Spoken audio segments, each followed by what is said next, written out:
Tu passes des heures à réviser. T'es là, assis à ton bureau, tes cours devant toi, tes surligneurs, tes fiches. Tu lis, tu relis encore. Tu te sens productif. Tu te dis, c'est bon, je gère. Et puis le jour de l'examen, tu t'assois, tu lis le sujet, et c'est le trou noir. Comme si t'avais jamais ouvert ton cours.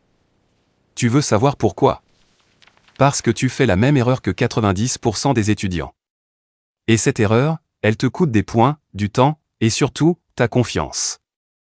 Reste jusqu'à la fin, parce que je vais te donner la méthode exacte pour ne plus jamais tomber dans ce piège.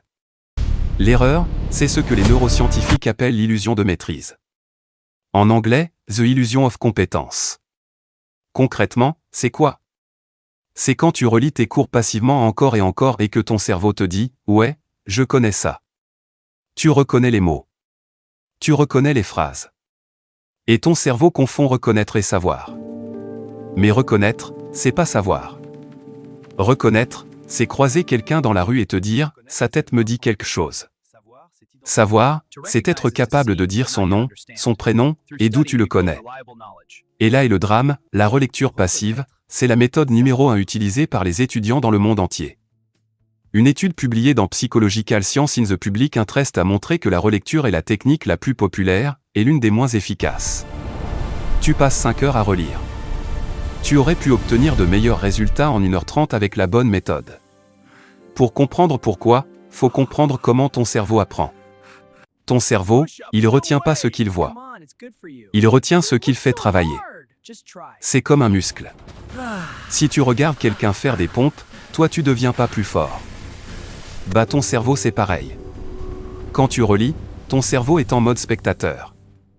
Il regarde les informations défiler. Il fait 0 effort. Et sans effort, il n'y a pas d'ancrage en mémoire. Le psychologue Robert Bjork, de UCLA, appelle ça les difficultés désirables difficulty.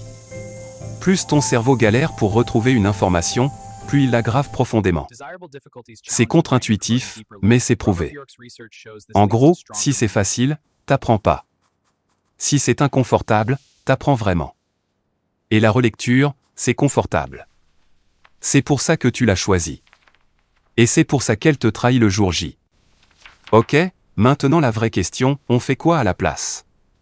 Je vais te donner 3 techniques validées par la science. Pas des hacks à la mode.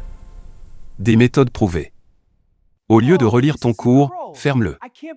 Prends une feuille blanche. Et essaie d'écrire tout ce dont tu te souviens. Sans tricher. Oui, c'est douloureux. Oui, tu vas bloquer. Et c'est exactement pour ça que ça marche. Chaque effort que ton cerveau fait pour retrouver l'info, c'est comme une REP à la salle. Tu renforces le chemin neuronal. Une étude de Karpik et Blunt, publiée dans Science, a montré que les étudiants qui utilisent le rappel actif retiennent 50% de plus que ceux qui relisent. 50%. Avec moins de temps passé. Ton cerveau oublie selon une courbe prévisible, la courbe de l'oubli des bingos. Si tu révises tout la veille, tu oublies 70% dans la semaine. Mais si tu révises un peu aujourd'hui, un peu dans 3 jours, un peu dans une semaine, puis dans un mois, tu ancres l'information en mémoire longue durée. Utilise des applis comme Anki ou même un simple calendrier de révision. L'idée c'est, ne révise pas plus. Révise mieux, et au bon moment.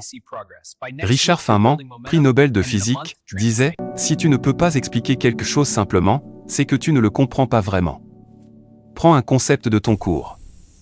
Explique-le à voix haute, comme si tu l'enseignais à un enfant de 10 ans. Pas de jargon. Pas de phrases copiées du prof. Si tu bloques, si tu bafouilles, c'est que t'as trouvé ton point faible. Retourne dans le cours, comble le trou, et recommence. C'est simple, c'est gratuit, et c'est redoutablement efficace. Écoute, je vais être honnête avec toi.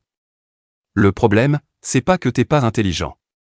C'est pas que t'es pas fait pour les études. C'est pas que t'as une mauvaise mémoire. Le problème, c'est que personne ne t'a appris à apprendre. On te donne des cours, des devoirs, des examens, mais personne ne te dit comment ton cerveau fonctionne. Aujourd'hui, tu le sais. Alors la prochaine fois que tu t'assois pour réviser, pose-toi une seule question, est-ce que je suis en train de reconnaître, ou est-ce que je suis en train de savoir? Si la réponse c'est « reconnaître », ferme le cours, prends ta feuille blanche, et fais bosser ton cerveau pour de vrai.